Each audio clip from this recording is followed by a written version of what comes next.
We're training adults, and adults have got a different way of learning compared to other learners. Adults learn if they're involved.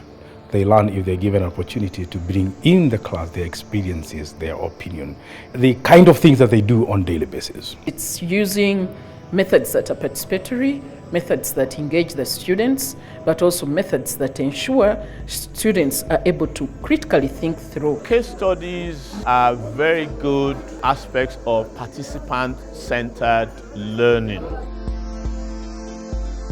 A case is not just a story. It has to be real. It has to be practical. It has to be something that is going to explain to the student the objective that you expect out of that. The case should be attractive as a minimum. Cases are actually condensed versions of real-life events, and so it enables the participants to analyze, to interpret, to synthesize knowledge. The case must be able to give you the opportunity to speak not only to the relevant issues, but to be able to introduce the relevant concepts and give the students a sufficient, discussion or a view of the practical challenges and the options for solutions that are possible. When my master students, I make them, I will give them a file. The file has the course outline and all the cases that we are going to do. And if there is any supplementary material, I want them to read. Then for every case, I give them what I call a preparation sheet, which gives a synopsis of the case, the objective, and preparation questions that they are going to use for discussion.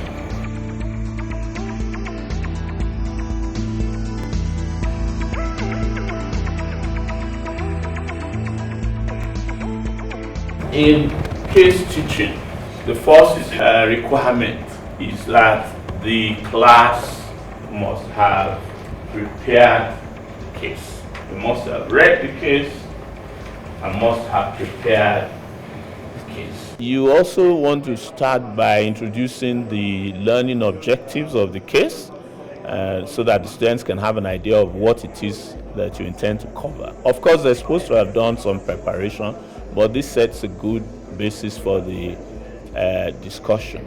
A good case student is one who prepares by reading the case thoroughly, answering the question, putting themselves in a situation that their position may be challenged by somebody, and look at how they would defend their position. Just like when they set a policy, somebody is going to challenge that policy.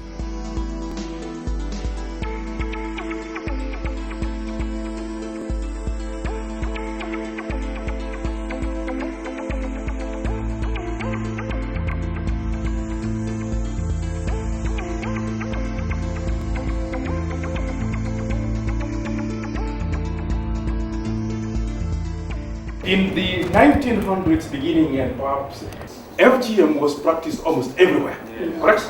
Isn't it?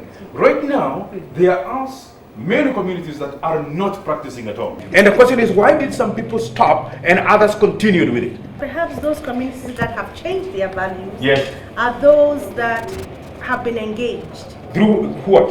Through advocacy efforts. Okay, advocacy has been done for 100 years. Law has been there for 100 years. Education has been there for 100 years. Religion has been there for 100 years. Some people stopped it, some did. Why? If the government excludes people who matter most in the community, If the like community the elders, that matters is excluded in the policy, yes, the opinion leaders in those communities, the yes, elders in those opinion leaders communities, in those communities, yet then they will not really strike. it's not going to work. Why was the government involving some of the communities and not others? You cannot compare the process of civilization of pastoral communities and communities that are well settled. Slowly. So there's a cost-benefit analysis. And when you bring political economic consideration, cost is not just money. And benefit is not just money. What is the key benefit in the political economy? The social Productivity, for example. The health. Sorry, before I come to you, productivity of the people you're coming up with. So you look at what is the economic loss as a result of the practice, correct? Very good. So that is one of them. What else? And the health implication. Cost of health implication, because how much do we lose as a nation? Very good. Case methodology gives participants an opportunity to control the learning with the guidance of the lecturer. The lecturer or the facilitator is not a teacher, he is just a guide of the process of learning. Participants, each one of them comes with some knowledge. The case methodology helps to organize that knowledge within the objectives of the course. Tell me again, the men like the practice? Why? Yes. Why? It keeps the women in check. Control the Keeps the women, so it's a way of Control. controlling the woman. Oh, that's what their libido.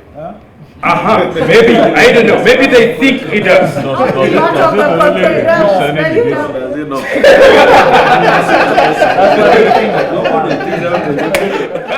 Through this case, there were multiple issues that are coming. Yes. So how do you ensure that you don't go all over the place, I mean, in terms of the issues? Typically, about 2 or 3 issues can be covered in some depth, and then you find a way to maybe summarize or ask the participants to go and do some further work that helps to deepen the other aspects. I think you can vary the timing. Yes. Variation of timing. You can start a topic, a substantive topic, with a case. Yes, you can. Or you can And- teach a topic, Yes. and then use a case for illustration. Exactly, yes, you can do that. Yes. But connecting with what he's saying also, there are 2 ways of doing it. We can teach with a case only, and we can use a case as part of the teaching methodology.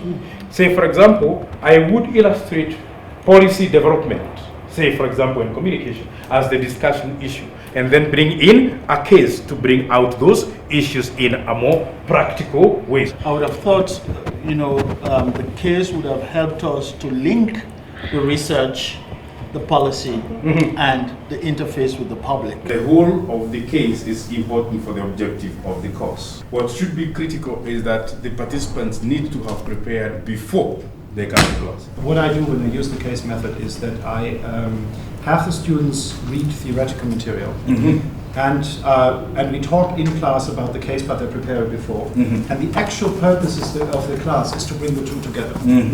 The actual purpose is the synthesis between the theory and the case.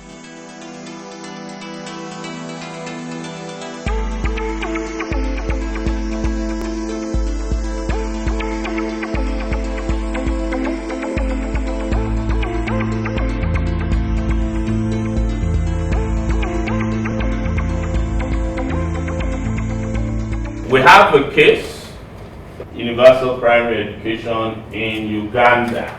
Who would lead us off? The original recommendation was that given the cost, they should have 4 children in each family to participate in the program. The original recommendation was 2 girls and 2 boys. Now you find some families, they don't have boys. So people who had maybe 1 wife would now take the 2nd wife. The projection was then overshot as well, complicating the existing problems of infrastructure, of number of teachers, of how much you have to pay, and the cost you have to that has been budgeted per child. It's a very rich case, right? And we are not able to go into all the dimensions. I think maybe the way to just close this is to just reflect very quickly on a few sound bites from some of the literature. I would like you to refer to Sanderson, Evaluation, Policy Learning, and Evidence-Based Policy Making. One of the points that he made, which I think we can go away with. Policies are essentially conjectures based upon the best available evidence. And I would like to end with Lomas saying that decision makers accuse researchers of irrelevance, abstruse and dense output. In other words, even the research is not appropriately, adequately communicated or presented in a form that makes it easy for policymakers to use. So that is, and I think that is something that as researchers we need to be very careful to avoid. You're the first democratically elected mayor of the city of La Paz. How would you go about managing these affairs? The first thing you do is you block the leaking pipe. Begin to replace them. And you start your action. They will not attack you. They will not attack you. When you fire the cashier, they know why the cashier is biting the dust. Having them accountable. Yes. And having them bring back what they have taken away from the national treasury, from the treasury of the city, is also very key. I like that.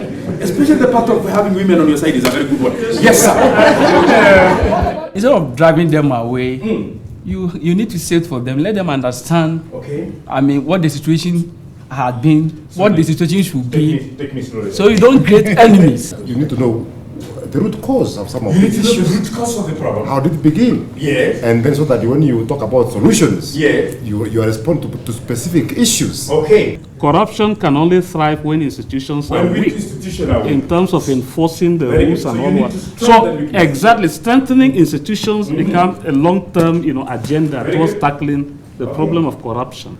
This is a very interesting case. If we had time, I'm sure we can really enjoy ourselves for quite a while. So is it ideal to end the class by saying, so what have we learned from this case? What have we learned? It's a process throughout the beginning to the end. In fact, if the majority of the students are confused about what we have learned, then I have failed in my teaching. If it is an ideal class of students, there must be a topic. There must be a topic. We will have its own objectives and learning outcomes. Mm-hmm. So that at the end of this case, yes, we would have now seen yeah, whether this case has assisted yes, in understanding the expectations, the objectives and the learning outcomes. Yes. So what that requires is immediately you finish class, you must spend 5 to 10 minutes in your office finishing your assessment. Who was contributing what, and what do you want? Marks. Assessing students is a strange thing. You may want students to have analyzed the case in a certain manner. You are asking them to identify the issues and provide the solutions. They give you a write-up before you come to class. I also use it for another thing. There's always the danger of students not being prepared. So this puts them on their toes. The level of participation is a very good indicator of realization of the objectives, level and quality of participation, what students are saying in class, and how that resonates with the expectation of the course.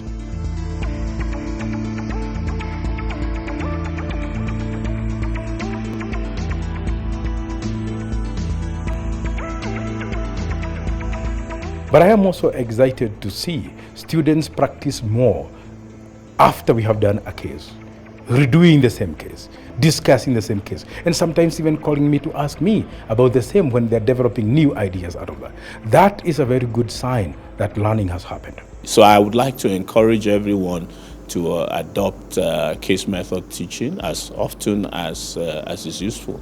And of course, in other cases, use other methods, role plays, lectures if you have to, but please don't run away from the cases. We shouldn't think that if you're an academic or if you read that it's so bad. No, you can make it exciting. And believe me, the delivery is very exciting.